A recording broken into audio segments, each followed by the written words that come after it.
Yo, what's up everybody, stand up here. Today we're talking about UFC 285, Mateuscz Gamrot versus Jalin Turner.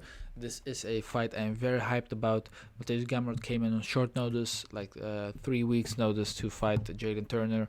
Last fight he had almost 4 months ago against Benil Dariush, very hard fight, but he came in short notice against Jalin Turner. Jalin Turner, very tough opponent, not something you should do on short notice, but Mateuscz Gamrot, he is a gamer, like his nickname suggests, so he doesn't care.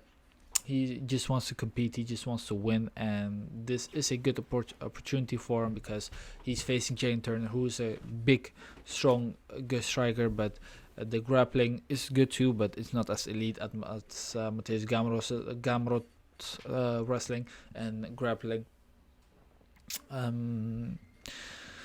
Gamrot is very good with his cardio, is amazing.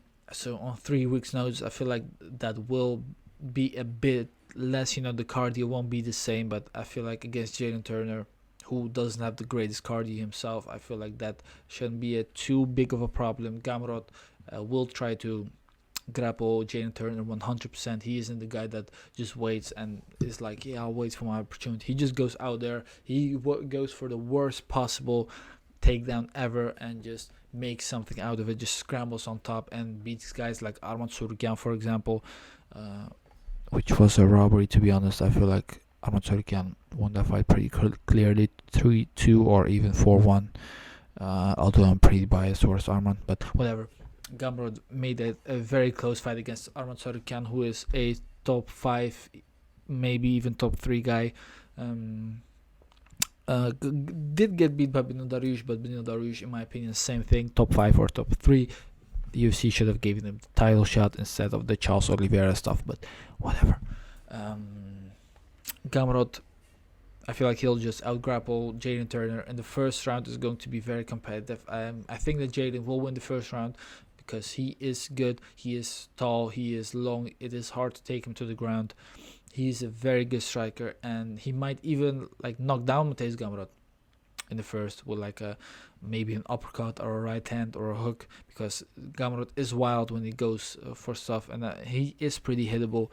But I feel like after the first, when Jalin Turner gets a bit more tired, gets a bit more blood into his arms and into his legs and everything, at that point Mateuscz Gamrot can go out there and dominate. Second round might be more still be competitive, but I feel like Gamrot will win that round and win the third round as well for a decision, because he isn't a big finisher. Like, he's finished a lot of guys, over 12 of his 21 wins were by finish. But if we look at his last few, let's see, in the UFC decision, beat Scott Holtzman, who's out of the UFC at this point, beat Jeremy Stevens by finish out of the UFC, beat Diego Ferreira, but it was a close fight. Diego Ferreira, I know, it was like a weird stuff. That fight was definitely going to the decision, but Mateuscz Gamrot kneed his ass, and that hurt him, and that was it. But yeah, and then after that, decision as well. So he isn't the biggest finisher, although Jalin Turner has had all his wins by finish. Two of his losses were by decision, so it is possible for this fight to go to decision, and I feel like it will. First round goes to Jalin, second round competitive, third round for Gamrot. This might be a split decision because Gamrot is coming in on short notice.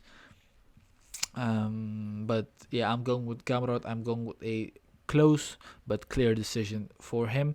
And after that, give Gamrot maybe Damir Ismagulov. Yeah, that would be good, because Damir wants to come back for one more fight, and I feel like Gamrot versus Ismagulov would make sense.